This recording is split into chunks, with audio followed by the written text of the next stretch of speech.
उत्तर प्रदेश का राजनीतिक मैदान एक बार फिर से गर्मा गया है। अभी 2027 के विधानसभा चुनाव में महज 1 साल बाकी है, लेकिन पार्टियां पहले से ही ब्राह्मणों को रिझाने में लग गई हैं। 19 फरवरी को लखनऊ में डिप्टी सीएम ब्रजेश पाठक ने अपने आवास पर 101 बटुक ब्राह्मणों को बुलाया, तिलक लगाया, पैर धोए, फूल बरसाए, पूजा अर्चना की और साफ कहा, शिखा खींचना महापाप है। पुलिस को संयम रखना चाहिए था। बस 2 दिन बाद यानी कि 22 फरवरी को आजमगढ़ में ओम प्रकाश राजभर ने 10,000 से ज्यादा ब्राह्मण बुद्धिजीवों की सामाजिक समरसता महारैली कर दी। नारे लगे, जय सुहेलदेव, जय परशुराम, और दावा किया कि आजमगढ़ की 10 सीटें अब एनडीए के खाते में आएंगी। यह देखकर लग रहा है कि जैसे पूरा यूपी ब्राह्मण वोट बैंक को साधने की रेस में उतर गया है। नमस्कार, मैं हूं निश्चित दुबे, आप देख रहे हैं कैपिटल टीवी। 12 से 13% ब्राह्मण आबादी जो सवर्णों में सबसे बड़ी है और मुद्दों पर वोट करती है, इस बार कौन जीतेगा इसका फैसला भी इन्हीं के हाथों में होता है। पंडित जी किसकी नैया लगाएंगे पार? चलिए पहले पूरा बैकग्राउंड को समझते हैं। उत्तर प्रदेश में ब्राह्मण लगभग 12 से 13% है। ये वोट बैंक हमेशा निर्णायक रहा है क्योंकि ये जाति के नाम पर कम, मुद्दों और सम्मान पर ज्यादा वोट देता है। 2007 में मायावती ने सर्वजन सम्मान का नारा दिया, दलितों के साथ ब्राह्मणों को जोड़ा, 86 ब्राह्मणों को टिकट दिया और बीएसपी को पूर्ण बहुमत मिल गया। उसको सोशल इंजीनियरिंग कहा गया। अब 19 साल बाद वही फॉर्मूला 2.0 वर्जन में चल रहा है। इस बार दलित की जगह ओबीसी या अन्य पिछड़ों को साथ लेकर ब्राह्मण कॉमन फैक्टर बनाने की कोशिश हर पार्टी कर रही है। जनवरी 2026 में प्रयागराज के माघ मेला में बड़ा विवाद हो गया। 18 जनवरी को मौनी अमावस्या के दिन शंकराचार्य अवमुक्तेश्वरानंद और उनके युवा बटुक ब्राह्मण छात्रों के साथ पुलिस की झड़प हो गई। बटुकों की शिखा खींची गई, उन्हें घसीटा गया। ब्राह्मणों ने इसे अपना अपमान मान लिया। पूरा कम्युनिटी नाराज हो गया। यूजीसी गाइडलाइंस, कुछ फिल्मों के बयान और ये घटना मिलाकर के ब्राह्मणों में गुस्सा भर दिया। 2024 लोकसभा चुनाव में बीजेपी को यूपी में काफी नुकसान हुआ था। ब्राह्मण वोट बैंक में सेंध लगी थी। अब 2027 में 403 सीटों का खेल है। हर वोट कीमती है, हर वोट का कीमत है और इसलिए रेस शुरू हो गई है। 19 फरवरी को ब्रजेश पाठक का 101 बटुकों वाला प्रोग्राम हुआ। उन्होंने ब्राह्मणों को आश्वासन दिया कि सम्मान बनाए रखा जाएगा। 22 फरवरी को राजभर की आजमगढ़ रैली हुई, हजारों ब्राह्मण पहुंचे, शंखनाद हुआ। यूजीसी और सुप्रीम कोर्ट स्टे का मुद्दा उठाया गया। बीएसपी ने घुसखोर पंडित फिल्म के टाइटल विवाद पर ब्राह्मणों का खुलकर समर्थन किया। मायावती ने कहा कि ब्राह्मणों का अनादर बर्दाश्त नहीं होगा। बीएसपी सत्ता में आई तो पूर्ण सम्मान मिलेगा। सपा अखिलेश यादव बीजेपी पर ठाकुर राज का आरोप लगा रहे हैं। विकास दुबे एनकाउंटर और हरिशंकर तिवारी परिवार से मुलाकात बढ़ाई है अखिलेश यादव ने। कांग्रेस चुप्पी साधे बैठी है क्योंकि ओबीसी फोकस है और सपा गठबंधन में फंस गई है।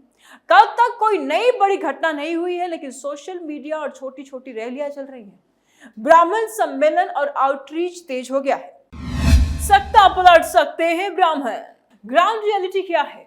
क्यों ब्राह्मणों पर इन तमाम पार्टियों की फोकस है? सवाल बड़ा है। ब्राह्मण यूपी में फैले हुए हैं, हर जिलों में पढ़े लिखे हैं ब्राह्मण, प्रभावशाली है, लेकिन ये वोट बैंक पक्का नहीं है क्योंकि ब्राह्मण हमेशा से ही मुद्दों पर वोट करते हैं, मुद्दों पर बट जाते हैं। शिखा विवाद ने उन्हें एकजुट कर दिया है, गहरी चोट पहुंचाई है उन्हें। बीजेपी से कई हद तक ब्राह्मण नाराज चल रहे हैं। गांव शहर दोनों जगह ब्राह्मण परिवार सोच रहे हैं कि सरकार हमें सम्मान दे रही है या फिर वोट के लिए तिलक लगा रही है। राजनीतिक एंगल साफ है। बीजेपी अपनी कोर ब्राह्मण वोट बचाना चाहती है क्योंकि योगी ठाकुर चेहरा है। अंदर ब्राह्मण वर्सेस ठाकुर टेंशन भी है। राज्य अध्यक्ष पंकज चौधरी ओबीसी हैं। उन्होंने ब्राह्मण विधायकों की मीटिंग पर फटकार लगाई थी। राजभर बीजेपी के सहयोगी है लेकिन अपना वजूद बढ़ा रहे हैं। ओबीसी ब्राह्मण कॉम्बो आजमा रहे हैं। बीएसपी पुराना दलित ब्राह्मण फॉर्मूला रिवाइज कर रही है। सपा पीडीए फॉर्मूला में ब्राह्मणों को साइड से खींचने की कोशिश कर रही है। सबको पता है कि बिना ब्राह्मण सपोर्ट के यूपी में सरकार बन ही नहीं सकती। मायावती और अखिलेश की फॉर्मूला होगा फेल। अब बात उन सवालों के कर लेते हैं जो ब्राह्मण और आम यूपी वालों के मन में है। पहला, ब्रजेश पाठक जी शिखा खींचने को महापाप कह रहे हैं, लेकिन पुलिस ने ऐसा क्यों किया? दोषियों पर अभी तक कार्रवाई क्यों नहीं हुई? ओम प्रकाश राजभर आजमगढ़ में 10,000 ब्राह्मण बुला लिए, लेकिन क्या वाकई 10 सीटें दिला पाओगे या सिर्फ बीजेपी को मजबूत करने का खेल है? जनता यह भी पूछ रही है कि मायावती जी 2007 वाला जादू फिर चलेगा, लेकिन इस बार दलित और ब्राह्मण साथ आएंगे या फिर अलग अलग? कैसे करेंगे आप? क्योंकि एक तरफ दलितों को ब्राह्मणों के खिलाफ भड़काया जा रहा है और दूसरी तरफ सम्मान देने की बातें की जा रही है। जेएनयू और डीयू के दीवारें देखिए, सड़कों को देखिए, जगह जगह मनुस्मृति को जलाया जा रहा है। इतनी लंबी खाई खोदी गई है, दोनों जातियों के बीच में कैसे भरेंगी आप इन्हें?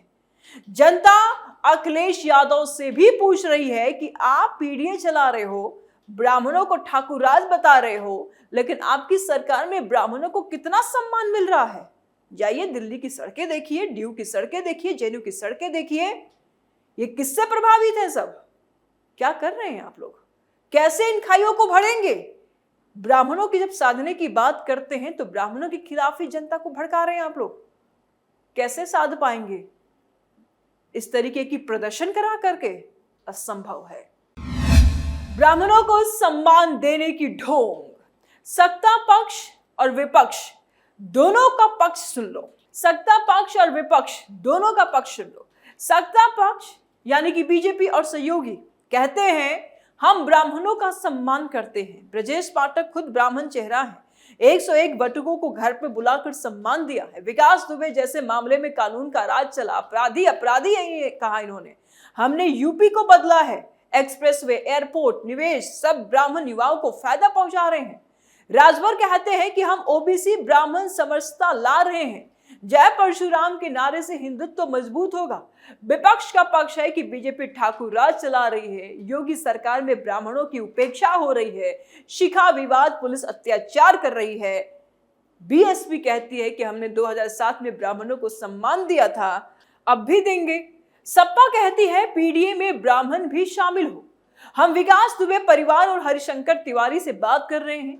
कांग्रेस कह रही है कि बीजेपी विभाजन की राजनीति कर रही है, तो क्या बदल सकता है? बदल क्या सकता है?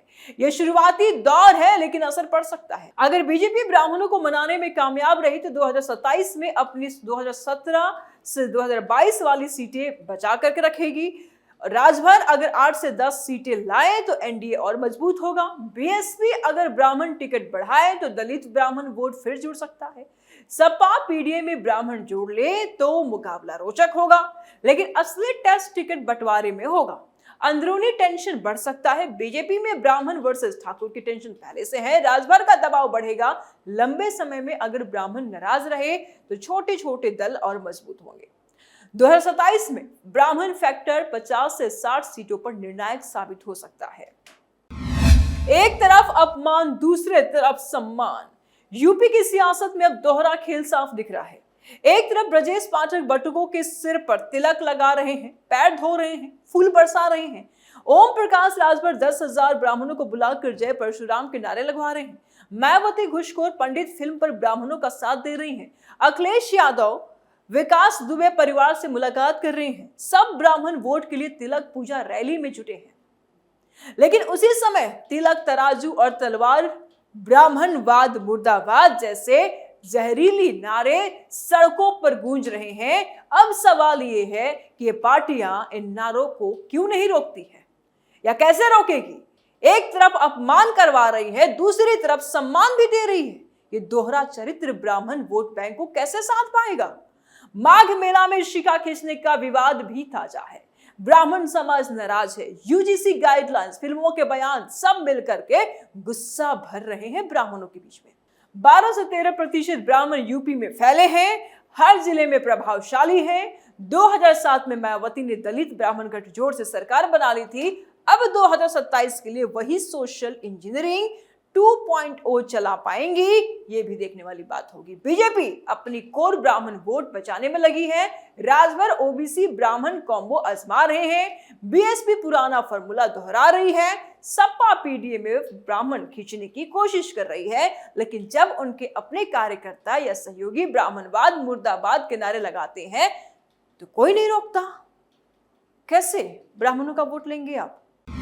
ब्राह्मणवाद मुर्दाबाद से नहीं मिलेंगे वोट। ग्राउंड रियलिटी यही है कि ब्राह्मण अब समझदार हो गए हैं। वो देख रहे हैं तिलक लगाने वाले नेता कल को वोट लेने के बाद तिलक धो देंगे, चुप हो जाएंगे। गांव का पंडित जी, शहर का शिक्षक, छोटा व्यापारी ये सोच रहा है सम्मान सिर्फ चुनाव तक है या हमेशा। अगर पार्टियां सच में ब्राह्मण सम्मान चाहती है तो सबसे पहले इन जहरीले नागों को, सपोलों को नारों पर सख्ती करो। राजभर की रैली में जय परशुराम लग रहा है, लेकिन उसी आजमगढ़ में सपा के कुछ गुट मुर्दाबाद नारे लगा रहे हैं। क्या है ये? बीजेपी में ब्राह्मण वर्सेस ठाकुर टेंशन है, फिर भी ब्राह्मण विधायकों को फटकार लगाई जाती।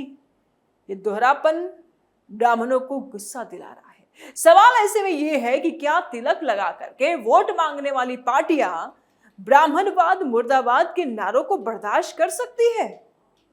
नहीं। ब्राह्मण वोट मुद्दों पर जाता है, तिलक पे नहीं। 2024 लोकसभा में बीजेपी को नुकसान हुआ क्योंकि ब्राह्मण नाराज थे। अब अगर 2027 में भी यही खेल चला तो ब्राह्मण वोट बट जाएगा या छोटे दलों की तरफ झुक जाएगा। ब्राह्मण युवा बाहर जा रहे हैं, नौकरी नहीं मिल रही है, लेकिन राजनीति उन्हें सिर्फ वोट बैंक समझ रही है। अंत में सच्चाई बस यही है कि सम्मान और अपमान साथ नहीं चल सकते। पार्टियां अगर ब्राह्मण वोट चाहती हैं तो दोनों तरफ साफ खेल खेले। नारे बंद करो, शिखा विवाद में दोषियों पर कार्रवाई करो, यूजीसी नियम ब्राह्मणों के हक में बदलो, वरना तिलक लगाने का ड्रामा और ढोंग बंद करो, क्योंकि ये सिर्फ और सिर्फ फोटो सेशन बन करके रह जाएगा। ब्राह्मण अब पूछ रहा है कि हमारा सम्मान असली है या फिर 2027 तक का ढोंग है। जनता देख रही है, 403 सीटों का खेल ब्राह्मण फैक्टर तय करेगा, लेकिन दोहरा चरित्र सिर्फ वोट गवाएंगे। यूपी की जनता अब ढोंग नहीं सहने वाली है। जनता पर असर क्या पड़ेगा? जनता पर असर क्या पड़ेगा? सबसे ज्यादा ब्राह्मण युवाओं और परिवारों पर असर होगा। उन्हें लग रहा है कि उनका सम्मान राजनीतिक खेल बन गया है। ब्राह्मणों को रिझाने के लिए तिलक, पूजा, रोली या रैली ठीक है, लेकिन असली सवाल यह है कि 2027 में कौन ब्राह्मण युवा को नौकरी देगा? आरक्षण तो आप लोगों ने कूट कूट के भर रखा है। किसानों को सम्मान कौन देगा और पूरे यूपी को विकास की राह दिखाएगा? ब्राह्मण वोट बैंक कौन साथ पाएगा ये 2027 बताएगा, लेकिन जनता का अंतिम फैसला विकास पर होगा या सिर्फ सोशल इंजीनियरिंग पर। सोचिएगा, ये आपका समय है, क्योंकि अगली बार जब वोट मांगने आएंगे तो ब्राह्मण पूछेंगे हमारा सम्मान सिर्फ चुनाव तक है या फिर हमेशा के लिए। कमेंट में बताओ आप लोग का क्या कुछ राय है। लाइक करिए, शेयर कीजिए, चैनल को सब्सक्राइब कीजिए। जल्द मिलते हैं नए अपडेट के साथ। दीजिए इजाजत, नमस्कार।